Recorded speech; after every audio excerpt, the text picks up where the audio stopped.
Welcome to Anchored Hope, the place we explore faith for the future. Ben, I came across this message recently with a headline that's impossible to ignore. Okay. God has sworn to bless you in 2026. I mean, it's a bold claim. It is. And my first instinct was to see, what's underneath it. Yeah. The word that really stands out isn't blessing or 2026. It's sworn. The text makes a crucial distinction between a promise and an oath. Okay, let's unpack that. Right. Because it feels like the entire foundation of this idea. So how do you see the difference? Well, think of it this way. A promise is a statement of intent, Okay. but an oath is a binding covenant. If you swear on something, you're staking your very reputation on it. Right. The text points us straight to Hebrews 6, which describes how God dealt with Abraham. To give him absolute, unshakable confidence, God didn't just promise to bless him, he swore an oath. And since there was no one higher, Right. he swore by his own name. So the message is that the certainty of this blessing for 2026 isn't tied to the economy or our performance or how we feel on a given day. Exactly.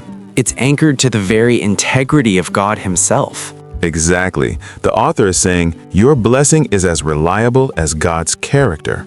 Wow. That's a game changer. It shifts a whole focus from striving to trusting. So if the what is a sworn blessing, then the how is just as important. Yeah. The text outlines 3 ways it manifests, starting with alignment. Okay.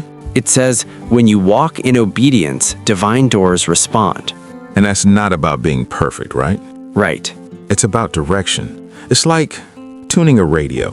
When you find the right frequency, all the static disappears and the music just comes through with perfect clarity. Yeah.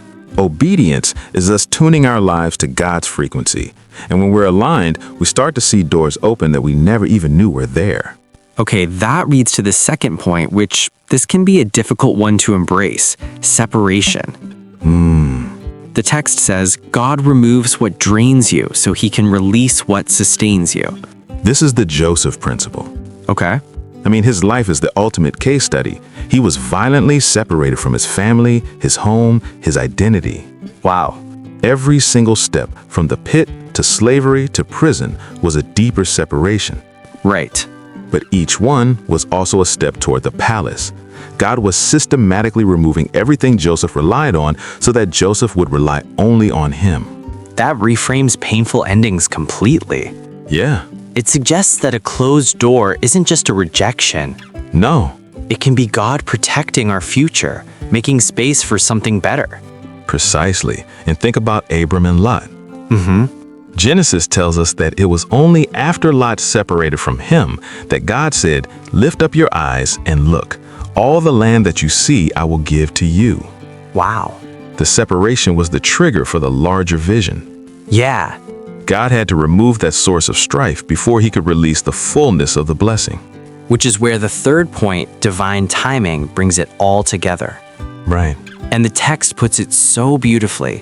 What was delayed was not denied. It was preserved for the appointed season. This is the comfort for every person who feels like they're in a perpetual waiting room. Totally. The years Joseph spent in prison, that wasn't wasted time. It was preservation. Okay. God was protecting him, maturing him, and orchestrating events in Egypt so that when the moment came, both Joseph and the world were ready. Wow. The delay was part of the design. So this sworn blessing for 2026 isn't just a future event we possibly wait for. Not at all. It's a present process of alignment, separation, and trusting God's timing. Right. And the outcome, the text says, will be strategic favor, unusual provision, and a new clarity of direction. Yes, the blessing is already sworn. God is already committed. Yeah. So our part isn't to earn it, but to, prepare for it, to stay faithful in the process, discerning in our choices, and prayerful in the waiting. We're called to walk worthy of the incredible thing God has already set in motion.